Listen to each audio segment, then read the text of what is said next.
Modals are special verbs that express different meanings such as permission, possibility, ability, necessity, certainty, and obligation. Modals express the mood of the speaker. Modals can never change their form. We cannot add s, ed, ing, and so on to them. They are always followed by the base form, the verb. For example, they can play. Mahi should appear for the test. Permission, may, can, and could. May, can, and could suggest permission. May is polite and formal. Could is more formal than may. Can is informal. For example, could I use your pen? Very polite. May I use your pen? Formal. Can I use your pen? Informal. When permissions are granted, we use may for formal requests and can for informal requests. For example, 1. May I use your pen? Yes, you may use my pen. Permission granted formally. 2. Could I use your pen? Yes, you may use my pen. Permission granted formally. 3. Can I use your pen? Yes, you can use my pen. Permission granted informally. Ability, can, could, be able to. Can is used for talking about things one is able to do. For example, Mona can sing very well. Ajay can climb trees. Could is used for someone's ability in the past. For example, my brother could ride a bicycle when he was just 3 years old. Be able to talks about ability and it can be used in any tense. For example, I was able to reach the station on time. Past. I am able to read French. Present. I will be able to appear for the test on Monday. Future. Possibility. May, might, could. We use the modals could, might, and may to show that something is possible in the future, but not certain. However, may suggests a good possibility, might suggests a weak possibility, and could suggests a weaker possibility. For example, they may come later, a good possibility.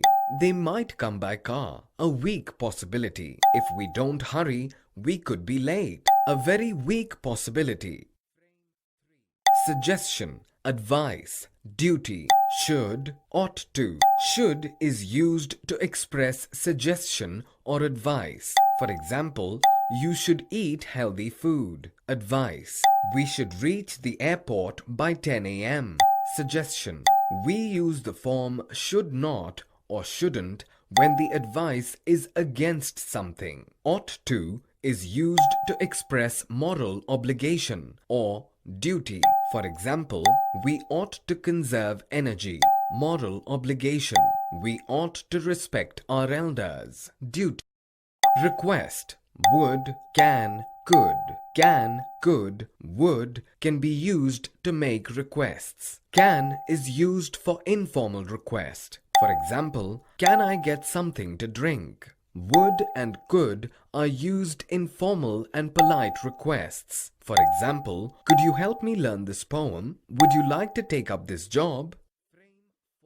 Necessity, compulsion, must, have to, had to. Have to is used to indicate some kind of compulsion. For example, we have to follow traffic rules on the road. Dipanshu, you will have to assist me in this project. Had to is used to express a commitment of the past. For example, Anindita had to be there by 2 o'clock. I had to wear a school uniform when I was a child. Must is used to express necessity or obligation. For example, we must go for Rohan's marriage. You must keep this promise. It is used to give advice to someone, especially when we want to emphasize that it is for their own good. For example, you must stop lying. Abhi, you must stop eating junk food.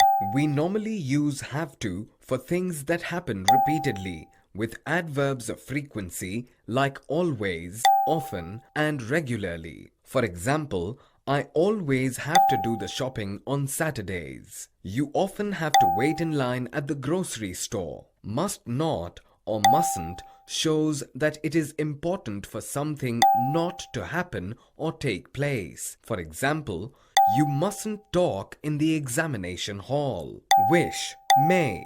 May is used to express a wish. For example, may the forces be with you. Dare. It means to be bold enough. It is commonly used in negative or interrogative sentences. For example, you dare not raise your voice in front of me. How dare you challenge my decision? It is mostly used in negative sentences and in questions.